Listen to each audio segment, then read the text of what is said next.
ఆస్తి పోయినా ఏం పోయినా పర్లేదు, కానీ ఇదిగో తీసుకెళ్ళి అన్నా కానీ నేను ఒక్క మాట చెప్పగలను, హృదయం అంగీకరించలేదు. దేవుని స్తోత్రం కలుగును గాక. బ్రతికించినా నా దేవుడే, చనిపోయినా దేవుని స్తోత్రం కలుగు. బతికించలేదు, వెళ్ళరానే మార్కాని వెళ్ళరా, నువ్వు వెళ్ళరా, దేవుని స్తోత్రం కలుగును గాక. రా దేవుని స్తోత్రం కలుగును. బతికించలేదా, వెళ్ళరా, దేవుని స్తోత్రం కలుగును గాక. రా దేవుని చూడండి, బ్రతికించాడా లేదా, నిలబెట్టాడా లేదా, ముఖం చూడండి ఒకసారి. అప్పుడు ఎలా ఉంది, పీనుగా ముఖం, ఇప్పుడు ఎలా ఉంది చూడండి, తేటగా దేవదూతలాగా ఉన్నది ముఖం. దేవుని స్తోత్రం కలుగును గాక. నిలబెట్టాడా, ప్రాణం ఇచ్చాడా, నీకు ప్రాణం ఇచ్చాడా చేశాను. దేవుని స్తోత్రం కలుగును గాక.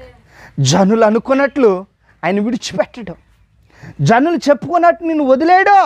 యేసుని నమ్ముకుంటే కష్టాలు కదండి, కష్టాలు తీసుకురాగలడు, మహిమకరంగా నిలబెట్టగలడు.